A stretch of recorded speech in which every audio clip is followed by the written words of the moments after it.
안수 집사님에게 큰 박수 부탁드립니다. 할렐루야. 네, 감사드립니다. 지난주의 말씀과 주제가 뭐였죠? 네, 말씀은 고린도후서 12장 7절이었고 주제는 육체의 가시를 무기로 삼으라. 네, 육체의 가시를 무기로 삼으라 라는 고린도후서 12장 7절의 말씀 다 암송하신 줄 알고 우리 함께 암송한 구절을 봉독하겠습니다.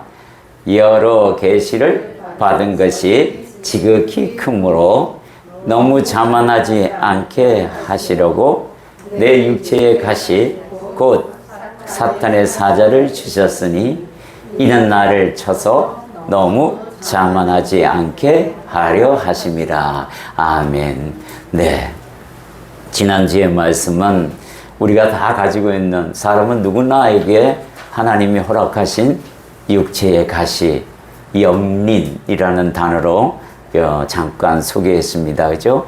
용의 목에 한 일부가 비닐이 거꾸로 달려있는 것을 영린이라고 그랬는데, 용이 이 주인을 잘 섬기는 짐승이긴 하지만 그 영린을 주인이 만약에 건들면 주인이라도 반드시 화를 입히게 한다라는 영린지화라는 단어로 그렇게 말씀을 전하면서 우리는 그리스도인으로서 영린을 영린으로 두어서는 안 된다라는 말씀으로 그 영린을 오히려 육체의 가시 되는 영린, 사탄의 사자가 되는 영린, 이것을 가지고 우리는 오히려 무기로 삼아서 마귀를 대적하고 또 나 자신을 죽이는 오히려 그런 무기로 삼어서 하나님 그리스도 예수의 능력이 내 안에 머무는 도구로 쓰자, 이런 내용들이 지난주에 주로 핵심 구절이었습니다.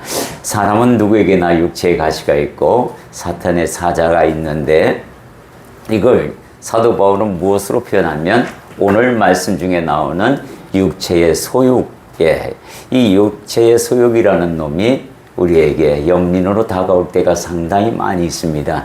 이것을 죽이는 과정이 일평생 싸워야 하는 부분들이 남아 있어요. 그런 부분들을 연결지어서 말씀을 들으면 좋으시겠습니다. 오늘의 말씀과 주제는 갈라디아서 6장 17절의 말씀으로 예수의 흔적이라는 거예요. 이 예수의 흔적이라는 것이 어떤 것인지, 사도 바울이 말하는 이 흔적은 대체 무엇인지 우리가 함께 묵상하면서 주님께서 내게 주신 흔적은 또한 무엇인지 찾아서 그 흔적 하나하나를 좋은 것으로, 또 나를 위해서, 또 이웃을 위해서, 믿지 않는 사람을 위해서 사용하는 그런 좋은 무기가 되기를 또한 바라는 거고, 이 흔적은 예수의 흔적이기 때문에 우리의 상급이 되기도 하고 나를 돌이키신 하나님의 능력이기도 합니다. 그런 관점에서 여러분들이 오늘 설교를 들어야 하는 겁니다. 우리 본문 말씀을 갈라디아서 6장 17절 우리 한 목소리로 봉독합니다. 이후로는 누구든지 나를 괴롭게 하지 말라. 내가 내 몸에 예수의 흔적을 지니고 있노라. 굉장히 짧은 문장이라서 여러분들이 아마 속으로 암송하기 쉽겠다라는 생각을 가질 수 있겠습니다. 여기에 보면은 내 몸에 예수의 흔적이 있다라고 합니다. 흔적이라는 게 뭐죠? 고난과 상처가 지나간 아문 자국입니다. 그죠? 고난과 상처가 지나가서 이렇게 남긴 흔적, 아문 흔적을 갖다가 우리는 흔적이라고 합니다. 사도 바울이 말하는 이 예수의 흔적이란 무엇인가? 복음 사역을 감당함에 있어서 많은 고난과 많은 상처를 입었는데 그 입은 자국이 내게 너무 많으니 더 이상 나를 괴롭게 하지 말아라. 이렇게 갈라디아서 교회에게 이야기하고 있는 겁니다. 갈라디아 교회에게 이렇게 당부하고 있는 이 사도 바울이 말하는 예수의 흔적은 본문에서 또 구별돼서 설명하는 경우가 있습니다. 제가 한번 찾아봤어요. 첫 번째는 사도 바울이 말하는 흔적의 두 가지 개념이 있어요. 하나는 이 본문에 나와 있는 갈라디아서 6장 8절의 말씀인데, 자기의 육체를 위하여 심는 자는 육체로부터 썩어질 것을 거두고 성령을 위하여 심는 자는 성령으로부터 영생을 거두리라. 이렇게 표현합니다. 그러니까 흔적을 만드는 데 있어서 두 가지 종류를 얘기하는데, 하나는 심는 개념이에요. 육체를 심는 사람들, 육체를 위해서 심는 사람과 성령을 위해서 심는 두 부류가 있는데, 육체를 위해서 부지런히 해봐야 어차피 썩을 것들이다 라는 거예요. 우리가 육체를 위해서 부지런히 심어왔습니다. 그런데 지금 와서 보면 그 심은 것들이 여러분들이 심은 만큼 거두고 있나요? 아니면 못 거두고 있나요? 못 거두고 있는 게 사실입니다. 이건 성경적이에요. 내가 심은 만큼 거두었다라는 것은 거의 불가능한 일이죠. 믿음이 너무 좋아서 하나님을 경외한다 그러면 그게 가능할지는 몰라도 그렇지 않는 경우가 태반입니다. 근데 육체를 위하여 심는 것이 무엇일까요? 이제 하나하나 살펴보도록 하겠습니다. 자기의 육체를 위하여 심는 것들, 여기 보면 갈라디아서 5장 19절에서 21절까지 나와 있는 말씀들입니다. 그것은 뭐냐면 여기 보면은 이런 말씀들이 있죠. 육체의 이름 분명하니 곧 음행과 더러운 것과 호색과, 여기는 우리가 남성이든 여성이든 다 관계없이 젊은 시절에 가지고 있었던 육정들이 다 정욕들이 여기에 포함이 된다고 말씀할 수 있어요. 이런 것들을 가지고 있습니다. 이거 부정할 수 없는 사실이에요. 네, 그 다음에 20절에 보면 우상숭배와 주술과 원수 맺는 것과 분쟁과 시기와 분냄과 당짓는 것과 분열함과 이단과, 여기에 포함이 안 되는 사람 없을 겁니다. 우리나라는 특히 이 우상숭배, 미신의 아주 전통적인 역사를 가지고 있습니다. 그래서 모든 종교가 들어오면 다 미신화시키는 그런 신기한 민족이에요. 기독교도 들어왔더니 십자가를 우상숭배하는 그런 일이 벌어지게 됩니다. 역사가들이 대한민국은 참으로 신기한 나라다라고 이야기합니다. 왜냐하면 종교 분쟁이 단 한 번도 국내에서 일어난 적이 없습니다. 종교 때문에 싸움이 벌어진 경우는 한 번도 없었어요. 역사적으로. 신기하게 그렇습니다. 외세에 대해서 대항하고 대적하며 했지, 자체 내에서 우리 종교 때문에 남의 종교를 핍박하면서 전쟁이 나거나 이런 것들이 거의 없었다라는 거예요. 이건 뭐냐면 어떤 종교든지 간에 한국에 들어오면 토착화되기가 너무 쉽다라는 거예요. 기독교도 그런 것 중에 하나가 되어가고 있다라는 거. 그래서 우리가 굉장히 많이 조심해야 합니다. 기복으로 흐르는 신앙이 되어서는 안 된다. 여기 보면 우상숭배, 주술 굉장히 많이 했던 우리 조상들이고, 지금도 기독교 일을 하면서도 뭐 타루를 본다든가, 이게 타루가 점이 아니라고 얘기하는데 그렇지 않습니다. 그게 점이 아니면 뭐예요? 그게 재미로 본다? 천만의 말씀이죠. 그게 재미가 그런 것들이에요. 그게 하나하나가 뭐예요? 내 앞날을 보겠다라는 엉뚱한 짓을 하고 있는 것들. 이런 것들이 다 주술 행동이 아니고 뭐겠어요? 그죠? 예, 분쟁, 많이 싸우잖아요. 시기, 다툼, 분냄. 여기에 해당이 안 되는 사람이 있어요? 잘 내잖아요. 이런 것들, 투기와 술 취함과 방탕함과 또 그와 같은 것들이라, 여기에 이단도 포함이 되어 있어요. 이런 사람들은 예수를 믿는다 하더라도 하나님 나라를 유업으로 받을 수 없다. 이 얘기를 사도 바울이 분명하게 합니다. 자기 육체를 위하여 심은 자들이다라는 거예요. 예수는 그저 홀 좋은 말뿐이고 여기에 이단이 포함되어 있어요. 이단들은 하나님의 나라를 유업으로 받지 못한다. 그런데도 정신 못 차리고 못 나온다는 거예요. 정에 걸려서 못 나오면 정에 걸려서 가는 곳이 지옥입니다. 그들과 함께. 왜 진리 안에 들어오지 못하냐? 교회 안에 들어와야 되는 것을 들어오지 못하는 그런 사람들이 있다라는 거예요. 이거는 자기의 육체를 위하여 심는 것들이라 하고 사도 바울이 분명히 이야기하면서 이건 너와 함께 너를 죽이는 것들이야 라고 이야기합니다. 두 번째 흔적의 개념은 성령을 위하여 심는 자는 성령으로부터 영생을 거둔다 라고 분명하게 이야기하고 있습니다. 영생. 갈라디아서 5장에서 성령의 열매로 이것을 다시 한번 표현하기도 합니다. 갈라디아서 6장 22절 24절에 오직 성령의 열매, 갈라디아서 이거 잘못됐어요. 5장 22절 24절에서 보면 오직 성령의 열매는 사랑과 희락과 화평과 오래 참음과 자비와 양성과 중성과 온유와 절제와 이 같은 것들을 금지할 수 없느니라. 그리스도 예수 옛 사람들은 육체와 함께 그 정욕과 탐심을 십자가에 못 박았느니라. 여기에 보면은 9가지의 성령의 열매가 나와요. 그죠? 이 성령의 열매는 어떻게 얻어지는 겁니까? 여러분들 성령의 열매 얻고 싶죠? 아멘. 근데 이걸 얻기 위해서는 뭘 심어야 돼요? 예, 여기에서 보면 성령을 위하여 심는 자라고 되어 있어요. 성령을 위해서 심는 것들, 그것은 뭐냐면 앞에 말씀한 육체의 소욕을 죽여 땅에다 묻는 것을 이야기합니다. 육체의 소욕과 함께 갈 수 없는 게 성령의 열매예요. 그래서 성령의 열매를 만약에 맺으려면 육체의 소욕을 죽여서 그것을 거름 삼아서 성령의 열매를 맺어줘야 하는 거예요. 육체의 소욕이 뭐였어야 할게? 분냄과 당진함과 분열함과 시기와 질투와 이단과 주술과 우상숭배 모든 것들인데 이것들과 함께 절대 성령의 열매는 이루어지지 않는다는 겁니다. 여기에 보면 그렇게 말씀하고 있어요.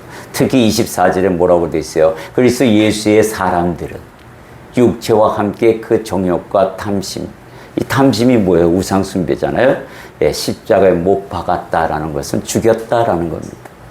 이것들, 앞에 있는 것들을 다 죽인 흔적이 있어야 성령을 위해 심은 자들이다. 이렇게 표현하고 있어요. 그거에 없으면 성령의 열매는 이루어지지 않습니다. 분냄을 어떻게 견뎌내요? 오래 참음과 견뎌내야 합니다. 오래 참음으로 인내로. 그리고 하나님이 내게 인내하신 그 인내를 생각하면 쉽게 참을 수 있습니다.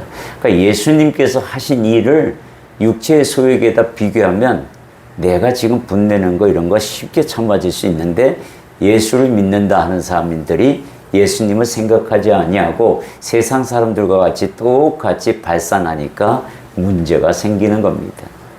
사도 바울은 첫 번째 이렇게 흔적의 개념을 육체의 소욕과 성령을 위하여 심는 자들에 대한 결과에 대하여 그 흔적이 나타난다라고 말씀하고 있습니다. 두 번째 사도 바울이 말하는 이 흔적은 그 개념은 할례를 이야기하고 있습니다. 할례. 여러분들은 할례를 어디다가 가냐면 구약에서는 남성 성기인 거기다가 썩음을 해서 할례를 합니다. 표피를 빼서 그 표피를 뱀으로 말미암아 하나님과의 언약 백성으로서의 흔적을 두게 됩니다. 그러나 신약에 와서는 사도 바울이 뭐라고 얘기하죠? 할례는 마음에 하는 거라고 했어요. 여러분들의 마음에 할례를 가라고 말하고 있는 겁니다. 첫 번째 유대인들이 말하는 육체의 할례, 갈라디아서 6장 13절에 보면 할례를 받은 그들이라도 스스로 율법은 지키지 아니하고 너희에게 할례를 받게 하려 하는 것은 그들이 너희의 육체로 자랑하려 함이라. 내가 할례 받은 사람이야. 그렇기 때문에 내가 하나님과 다른 구별된 사람이야. 너희들과 달라 하고 유대인들이 자랑 삼아 이야기하는데 그거 아무 소용없는 것들이야 라고 사도 바울이 이야기하고 있는 겁니다. 그래서 사도 바울이 진실로 이야기하는 그 십자가, 그리스도의 십자가의 할례 외에는 자랑할 것이 없다고 분명하게 이야기합니다. 갈라디아서 6장 14절의 말씀을 우리 한 목소리로 봉독하겠습니다. 그러나 내게는 우리 주 예수 그리스도의 십자가 외에 결코 자랑할 것이 없으니 그리스도로 말미암아 세상이 나를 대하여 십자가에 못 박히고 내가 또한 세상에 대하여 그러하리라. 이 말씀이 뭐냐면 두 가지가 의미가 여기 있어요. 먼저 뭐냐면 내가 세상에게 못을 박히고 라는 단어가 들어가 있습니다. 그 내용이 들어가 있어요. 내가 먼저 세상에게 못이 박혀야 해요. 그 이유는 이게 무슨 의미냐면 세상에 대하여 수동적인 자세로 내가 접근하겠다라고 이야기합니다. 방어의 개념이에요. 육체, 이 세상의 일에 대해서 내가 죽었다는 얘기는 이 앞에 말했던 육체의 소욕들이 내게 공격을 하면 나는 반응하지 않고 죽은 자로서 그대로 있겠다, 이 얘기를 하고 있는 겁니다. 두 번째 개념은 뭐냐면 내가 세상을 못 박은 것이다 라는 거예요. 두 번째 개념은 내가 세상에 못 박은 것은 뭐예요? 능동적입니다. 완전히 내가 직접 행하는 거예요. 그건 뭐냐면 이전 육체의 소욕이나 모든 것들이 나를 공격하면 내가 예수의 말씀으로 대적하여 능히 이기겠다. 그 싸움의 흔적을 이야기하고 있는 겁니다. 그리스도의 십자가의 할례를 받은 자들은 육체의 소욕에 대하여 죽었거나 그것들을 대항하여 싸워 이기거나 이 두 가지 흔적이 내게 있다, 이야기를 하고 있어요. 여러분들이 살아가면서 있어서 이것들을 얼마나 지혜롭게 잘 하나님 말씀대로 극복하며 사는가라는 그 흔적들이 많을수록 성령의 열매는 주렁주렁 열리게 되어 있다, 이렇게 이야기하고 있는 겁니다. 세 번째, 결론적으로 사도 바울이 가지고 있는 예수의 흔적은 첫째는 뭐냐면 성령의 열매를 위하여 육체의 소욕을 죽인 흔적들이고, 둘째는 성령이 주시는 영생을 위하여 육체의 일을 버린 것들이라 라고 말씀드릴 수 있어요. 셋째는 율법의 할례가 아닌 예수 그리스도의 십자가의 할례의 흔적이다 라는 거예요. 십자가의 할례는 육체의 일을 꺾는 것을 의미합니다. 십자가가 뭡니까, 여러분들? 이 흔적이라는 것을 생각하면서 저는 이런 생각을 해봤어요. 내게 있어서의 흔적은 무엇이며, 우리 어머니 아버지를 갑자기 생각나게 하셨어요. 어머니 아버지가 가지고 계시는 그리스도의 흔적, 이 흔적의 상처는 무엇이고 고난의 상처는 무엇인가. 우리 어머니 아버지의 일생에서 가장 힘들었던 그 시절은 뭐였냐면, 그것도 한 명도 아닌 두 딸을 당신들보다 먼저 하나님 곁에 보낸 사건이었어요. 그걸 생각하는데 어머니 아버지의 그 마음에 엄청난 상처가 있어 평생 동안 잊지 못할 큰 고난과 상처가 그분들의 마음에 있더라는 거예요. 그 상처가 그냥 상처로만 남아있으면 얼마나 아프고 힘들겠어요. 죽을 때까지 철철 피 흘리는 그 상처, 아물지 않는 상처. 어머니께서 이런 말씀 하셨습니다. 예수 그리스도가 내게 안 계셨더라면, 내가 예수를 믿지 않았다면 그 고난을 극복할 수 없었을 것이라고. 우리 어머니 아버지에게는 그 고난의 그 상처의 흔적이 바로 예수를 만난 흔적이고, 예수님께서 위로하신 흔적이고, 예수님께서 치유하신 흔적이라고, 나는 그래서 지금 살 수 있다라고 어머니가 말씀하는 그 모습을 기억합니다. 사도 바울은 그리스도의 예수를 위하여 그런 흔적들을 마음에 사귀면서 그 흔적을 십자가의 흔적이라고 이야기합니다. 그는 죽을 고비를 엄청 많이 넘긴 사람입니다. 복음의 사역을 위하여. 매도 무진장 많이 맞습니다. 우리 사도 바울을 보면요, 사도 바울과 같은 인생을 살고 싶은 사람이 거의 없습니다. 엄청난 고난이에요. 그가 손수건이나 앞치마만 가지고 상처에 갖다 대기만 해도 다 나았고 악기가 떠나가는 그런 능력이 있었어도 고난은 피하지 않았습니다. 고난은 그를 습격하였고, 그 고난을 이기는 데 있어 기도가 있었고 하나님이 동행하는 그 흔적, 그게 없었다면 아마 사도 바울은 그리스도의 흔적에 대하여 말하지 않았을 겁니다. 순탄한 그 길을 걸어갔다 그러면 어떤 흔적이 있었겠어요? 순탄한 흔적밖에 그걸 누가 믿어주겠습니까? 그러나 풍랑을 맞고 매를 맞고 도망을 치고 이런 흔적들이 그리스도 예수를 위한 흔적이라고 분명히 고백합니다. 이외에도 사도 바울이 가진 예수의 흔적들이 있습니다. 첫째는 다메섹 도상에서, 이 다메섹 도상은요, 죄를 지으러 가는 길이었어요. 예수를 핍박하러 가는 길이었다고요. 근데 거기서 예수님을 만납니다. 사도행전 9장에 나와 있는 말씀이에요. 거기서 완전히 사도 바울이 뒤집어집니다. 바뀌어요. 완전히 바뀝니다. 내가 가지고 있던 하나님에 대한 사고와 율법에 대한 생각들이 다 엉망진창으로 바뀌는, 내가 평생 또 하나님을 위하여 이 예수라는 이단을 내가 처리하기 위해서 부지런히 일하고 있는데 그분이 하나님으로 나타나셔서 자기의 생각들을 싹 다 바꾸는 역사. 여기서부터 예수 그리스도의 흔적이 시작이 됩니다. 네. 사도 바울은 거기서 진짜 하나님을 만나게 되는 거죠. 두 번째는 예수 그리스도를 받게 했던 과거를 회개한 흔적이에요. 네, 이 흔적에 대해서 우리 디모데전서 1장 13절과 15절은 한 목소리로 봉독합니다. 내가 전에는 비방자요 박해자요 폭행자였으나 도리어 긍휼을 입은 것은 내가 믿지 아니할 때에 알지 못하고 행하였음이라. 믿보다 모든 사람이 받을 만한 이 말이여 그리스도 예수께서 죄인을 구원하시려고 세상에 임하셨다 하였도다. 죄인 중에 내가 괴순이라. 사도 바울이요, 자부심과 자만심이 가득했던 그가 하나님에 대해서, 율법에 대해서 바리새파 중에 바리새파요, 가멜리온 제자 중에 내가 으뜸이었던 사람이다 라고 자랑했던 그가 그게 다 문제가 있었던 것을 고백하면서 내가 죄인 중에 괴수였다라는 것을 예수님을 만나고 회개하면서 일어났던 일들입니다. 우리는 아직 예수를 온전히 믿지 못한 사람들도 있고 또 예수가 누군지 생각하면서 말씀을 듣는 사람도 있을 겁니다.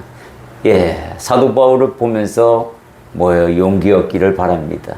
이 사람도 전에는 비방자요 박해자요 폭행자였으나 도리어 긍휼을 입은 것은 하나님의 긍휼을 입기 위함이다 라는 그 흔적을 남기기 위해 지금 그런 고난의 길을 걸어가고 예수를 알지 못하고 하나님을 제대로 알지 못하는 그 흔적들이 이제는 회개의 흔적으로 바뀔 것이고, 그러므로 말미암아 하나님이 나의 하나님이라고 고백할 수 있는 그 시간, 그 흔적을 기대해도 좋을 것 같습니다. 세 번째는 성령의 역사가 함께하는 흔적입니다. 사도행전 19장 11절에서 12절에 보면 하나님이 바울의 손으로 놀라운 능력을 행하게 하시니 심지어 사람들이 바울의 몸에서 손수건이나 앞치마를 가져다가 병든 사람에게 얹으면 그 병이 떠나고 악기도 나가더라. 이런 능력을 가진 사도 바울이었어요. 성령의 흔적이 늘 함께했던 그 사도 바울, 주님이 함께했던 흔적, 우리도 이와 같이 할 수 있습니다. 왜? 사도 바울도 우리와 같은 성정인데 우리가 못할 일 없잖아요. 단지 시대가 바뀌었고 하나님께 향한 그 모든 것들이 사도 바울 시절보다 더 좋은 환경에서 우리가 일하기 때문에, 그때 당시 때는 성경도 없었고 사도 바울이 쓴 성경이 우리 손에 있는 것처럼 그분이 하는 모든 진리를 우리가 다 이 성경을 통해서 알 수 있는 능력들, 깨닫게 하시는 능력을 우리에게 기회를 주님이 주셨다라는 거예요. 네 번째는 사도로 부름받은 흔적입니다. 우리는 다 주님으로부터 주님의 백성으로 자녀로 부름받은 흔적들을 다 가지고 있습니다. 갈라디아서 1장 1절에 보면 사도 바울이 스스로 고백하기를 사람들에게서 난 것도 아니요 사람으로 말미암은 것도 아니요 오직 예수 그리스도와 그를 죽은 자 가운데서 살리신 하나님 아버지로 말미암아 사도된 바울은, 하나님 아버지로 그 은혜로 말미암아 하나님의 자녀가 된 여러분들, 저희들, 그 흔적이 우리 몸에 있다라는 겁니다. 다섯 번째는 무가치를 가치로 알고 살아가는 동안 하나님의 인내와 자비와 긍휼로 용서받고 있었던 흔적들입니다. 이 흔적들은 여러분이나 저나 다 가지고 있어요. 그리스도인이라면 다 가지고 있는 흔적들이에요. 과거에는 무가치한 것들을 가치로 여기고 열심히 살아왔던 그 흔적, 그러나 이것들이 다 배설물로 여겨지고 그리스도를 아는 지식이 가장 고상하다고 거기에 생명이 있습니다 라고 그 흔적을 발견하는 하나님의 자비와 극률하심이 함께한 흔적이라고 말하고 있는 겁니다. 이 흔적들은 너나 할 것 없이 다 가지고 있죠. 네, 두 번째 우리가 가진 예수의 흔적들을 하나하나 살펴보면 첫째는 하나님 아버지께서 돌이키고 돌아오기만을 기다리고 있는 하나님께서 아파하신 흔적들입니다. 그러나 나에게는 호랑방탕한 흔적으로 은혜를 지운 흔적들로 가득 차 있습니다. 돌아온 탕자의 이야기를 바라보면 여러분들이 그걸 알 겁니다. 거기에 아버지가 주인공입니다. 사실은 돌아온 탕자가 주인공이 아니라 아버지가 주인공이세요. 아버지가 날마다 둘째 아들이 재산을 가지고 나간 뒤로는 어떤 일이 벌어집니까? 그날부터 아버지는 맨날 밖에 동구 밖에 떠나간 아들, 자기 품을 떠나간 그 아들이 돌아오기를 매번 가서 기다렸다는 흔적이 성경에 쓰여 있습니다. 언제나 돌아올까? 나를 떠난 이놈은 언제나 돌아올까? 나가서 무슨 일을 당하는 건 아닌가? 건강하게 있어야 할 텐데 하면서 돌아오기만을 기다렸어요. 탕자가 돌아오는데요. 먼 거리인데도 아들인 줄 알아보고 뛰어가 맞이하는 아버지의 모습을 봅니다. 그 아버지가 그만큼 아파하고 기다렸다는 흔적 아니고 무엇이겠어요? 돌아온 탕자는 허랑방탕하게 즐기다가 마침내 육체의 소욕대로 다 즐기다가 이제는 왜요? 다 탕진하고 재산 모두 탕진하고 이제는 거지가 돼서 누구 하나 돌볼 사람이 없으니 다시 아버지께로 가야겠다고 가서 머슴살이라 해도 이보다 낫겠다 그러면서 가는데 숨어서 가고 싶은 심정인데 아버지가 먼저 보고 달려와 안아주시는 그 하나님 아버지의 마음. 거기에 보면은 렘브란트의 그림을 보면은 아버지의 눈이 퉁퉁 부어 있습니다. 그건 뭐예요? 날마다 울면서 기다리셨다는 거예요. 우리 하나님의 아버지의 마음을 이렇게 조명해야 하는데 돌아온 아들을 두고 잔치를 벌였더니 이젠 큰 아들조차 속을 새기고 아버지의 마음을 모르고 자기 재산이 탕진된다고 투덜거리고 하고 있는 두 자신 농사에 실패한 아버지의 모습. 이런 것들을 볼 때에 정말 하나님 아버지는 너무너무 우리가 잔인할 만큼 그분에게 아픔을 제공했습니다. 그 흔적을 하나님께서 고스란히 가지고 계시는데 우리는 우리가 아파하는 것만 생각합니다. 이런 것들이 있어요, 우리에게 다. 두 번째는 나를 부르신 흔적입니다. 메신지를 보내고 종을 보내고 복음 가진 사역자들을 보내서 어떻게든지 구원시켜 하나님의 나라가 있고 하나님이 계시다. 예수 믿어라. 예수 믿기만 해라. 그러면 돼. 근데 이걸 안 믿어. 왜 안 믿습니까? 이해가 안 돼요. 왜 안 믿는지. 아니 천국이 있어 그리로 오라고 사람들을 보내서 부르시는데 엉뚱한 이단에 가가지고 지 나름대로 생각해서 간 곳이 이단이고 지 나름대로 생각해서 간 곳이 불교고 유교고 아니 그것들이 어떤 능력이 있어서 하나님의 나라를 소유시켜 준답니까? 즉 자기 스스로 생각해가지고 간 곳이 지옥이라는 거예요. 이게 너무 불쌍하지 않나요? 하나님께서 끊임없이 사람을 보내 예수 믿고 천국 가라고 그렇게 이야기하는데도 고집불통입니다. 지고집대로 가는 것은 어쩔 수 없는 일이에요. 그래도 부지런히 이야기합니다. 하나님은 다른 사람을 보내서도 이야기합니다. 계속해서. 근데 천국에 오라고 하는데 마다하는 사람을 보면 너무 이상하지 않나요? 그조차도 우리도 한때는 그랬던 사람들입니다. 주님의 은혜가 있어서 우리가 이렇게 그들을 향하여 안타까운 마음으로 이렇게 말할 수 있는 시간이 있는 것조차도 하나님의 은혜의 흔적입니다. 세 번째는 나를 가르치신 흔적입니다. 천국이 있다는 것, 부활이 있다는 것, 육체의 죽음으로 끝나지 않는다. 하나님의 나라가 있다. 반드시 있다. 소망을 가져라. 그렇게 이야기하는데 예. 그리고 하나님이 너를 얼마나 사랑하는지 조금만 돌려서 보라고 이야기합니다.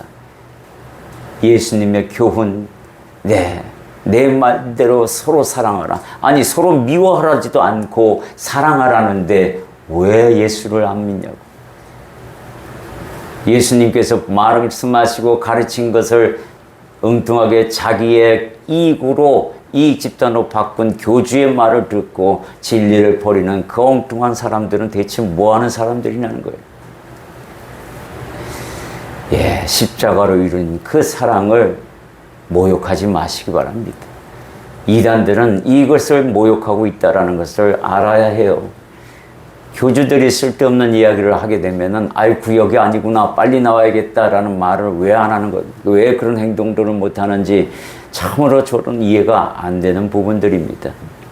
네 번째는 믿음의 길, 즉 구원의 길로 인도하신 흔적입니다. 이건 우리가 다 가지고 있는 흔적이에요. 사도 바울이 가지고 있는 모든 흔적을 여러분들이 다 가지고 있습니다. 단지 한 가지만 나타나지 않는 게 있다면 여러분들의 손수건이나 앞치마를 갖다가 상처받은 있는 사람들에게 던지면 낫지 않는다는 그거 하나 차이지 다른 건 없을 거라고 봅니다.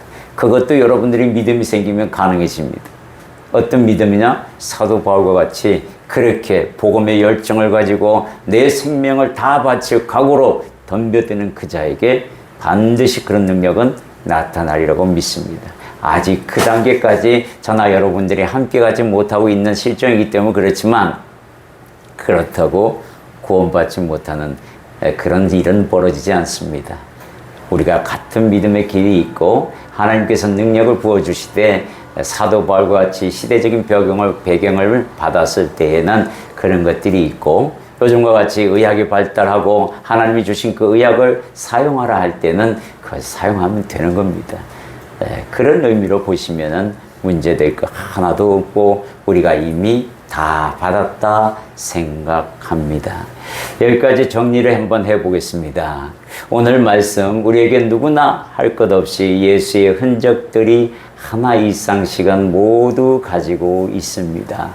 여러분들 여기서 말하는 부르시고 계신 흔적, 주님께서 계속해서 콜링하고 있는 흔적, 그것을 내 것으로 받아들이면 그 흔적은 내 것이 됩니다. 두 번째는 가르치시고 계신 흔적들입니다. 하나님께서 성전으로 인도하셨고 리더를 주셨고 이제 그 리더를 참 리더 목자에게 가르침을 받고 변화된 삶을 살아가고 하나님의 백성답게 살아가는 그 모습들이, 그것들이 여러분들의 흔적이고 저의 흔적입니다. 참고 인내하시며 기다려주시는 하나님의 흔적도 있습니다. 그 흔적을 우리가 또한 저 믿지 않는 자들에게 예수를 전하고 기다려주는 그런 흔적도 함께 우리가 가지고 있어야 한다는 거예요. 네 번째는 하나님의 인내와 자비와 긍휼과 사랑의 흔적들을 우리가 가지고 있습니다. 이제 이것을 이웃들에게, 사랑하는 이들에게 나누어 주면 되는 겁니다. 마지막으로 사도 바울이 지닌 모든 흔적들을 우리가 다 가지게 될 것입니다. 필요하다면 여러분들은 그렇게 기도하면 됩니다. 누군가가 이렇게 이야기합니다. 병든자를 위해서 기도하실 때에 손을 얹고 그를 위해서 기도하랍니다. 낫기를 기도하라. 그런데 우리는 낫기를 기도하는데 낫지 않을 거라는 의심을 가지고 기도하기 때문에 문제가 생긴다는 거죠. 나을 거라고 믿고 기도하시면 되는 겁니다. 기도는 우리가 하고 결과는 하나님께 맡기는 겁니다. 지금 그 당시 때 고쳐지지 아니하더라도 언젠가 하나님이 고쳐주실 것이라는 그 믿음이 있으면 된다는 거예요. 그래서 여러분들은 아픈 자를 위해서 기도하는 이유가 뭐냐? 하나님의 역사하실 통로를 열어드리는, 그리고 그 통로가 열릴 때 하나님께서 언제든지 기회가 되실 때 당신의 시간에 맞춰서 역사하실 것이다. 이걸 기대하고 하시면 되는 겁니다. 그러면 사도 바울이 이야기했던 그 모든, 사도 바울에게 있었던 그 능력들도 여러분들의 소유가 되는 겁니다. 지금 당장 네 욕심으로 눈에 보이듯이 싹 사라지는 거, 그걸 원하기 때문에 문제가 있는 것이지 두려워하지 말고 기도하라는 겁니다. 그러면 된다라고 이야기합니다.